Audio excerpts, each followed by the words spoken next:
There are places in this world that should not exist, doors that were never meant to be built, rooms that appear on no blueprint, no floor plan, no map. And sometimes, if you listen closely enough, you'll realize those places are listening back. This is the story of Ethan and the door that should never have been opened. The storm had followed Ethan for hours. His windshield wipers thrashed back and forth, barely keeping up with the rain, and the gas gauge dipped dangerously close to empty. He was miles away from the highway, lost on a cracked, winding back road, when he spotted it, a flickering neon sign that read, Hotel Glenwood. The parking lot was nearly empty. The building was crumbling, with boarded-up windows and vines creeping along its walls. Still, it looked better than spending the night in his car. Inside, the lobby smelled of mildew and disinfectant. Behind the front desk sat an elderly man with skin so pale it seemed almost translucent. His eyes, clouded and gray, barely flicked up as Ethan approached. "Room 6, the man rasped, sliding over an old iron key. "The elevator's broken. Stairs are to the left." He said nothing more. Ethan climbed the stairs, his footsteps echoing through the dim corridor. Every door had a tarnished brass number screwed into the wood. 4, 5, 6. He was about to put the key into his lock when he noticed it. A door between 6 and 8, unnumbered. Its wood was scratched and splintered around the knob, as though people had clawed at it in desperation. He told himself it was just a storage closet, but as he passed, he swore he heard something from the other side, a faint, rattling breath. At exactly 3 a.m., Ethan woke to a noise. Tap, tap, tap. 3 slow, deliberate knocks. His eyes darted to the door.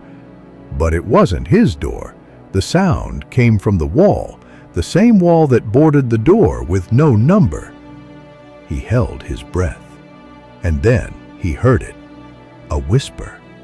A woman's voice, muffled, pleading through layers of plaster. "Please, let me out." Ethan sat frozen. His skin prickled. The voice returned, softer now, closer. "It's dark in here. I can't breathe. Open the door."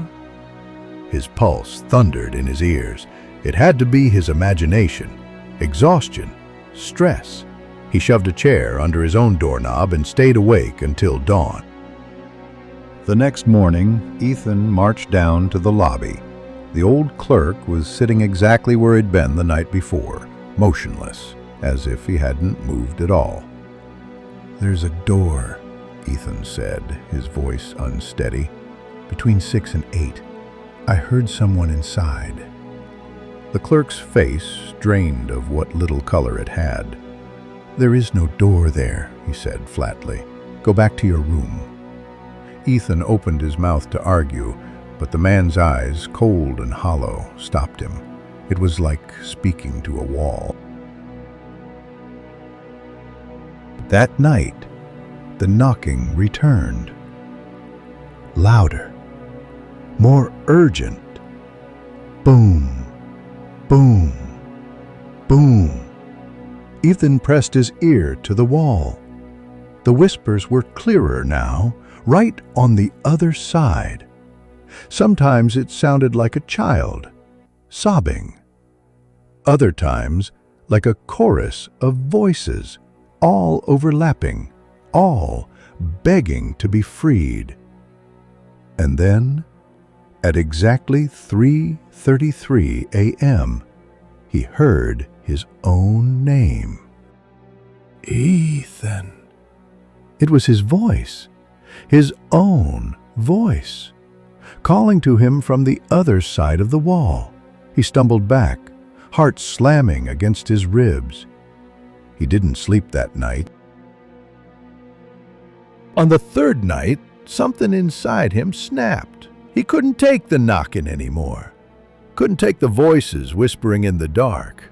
At 3:33 a.m., he crept into the hallway, the carpet squished beneath his bare feet, damp with years of mildew. The unnumbered door loomed ahead, waiting.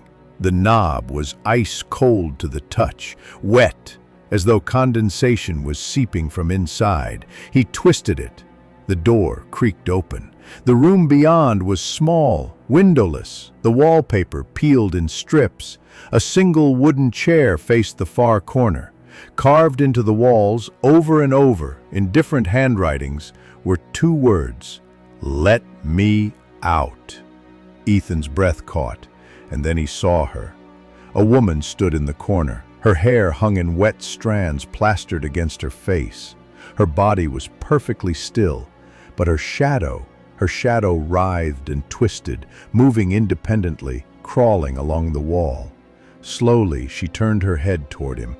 Her eyelids were sewn shut with thick black thread. Her mouth was torn open, stitches ripped and dangling from her skin. And yet, somehow, Ethan heard her voice, not in his ears, but inside his head. You open the door. Now it's your turn. Morning came. The old clerk trudged down the hallway. The unnumbered door stood wide open. Inside was nothing but the chair, facing the corner. No sign of Ethan, no suitcase, no clothes, no trace. But the wall had changed. Fresh words were carved deep into the plaster, not with a knife, with fingernails. "Let me out! Let me out! Let me out!" The Glenwood Hotel still stands today. Travelers still stop there when the weather turns bad. The clerk still hands out his iron keys, still stares with lifeless eyes. And sometimes, between rooms 6 and 8, a guest notices a door that isn't supposed to be there. A door with no number.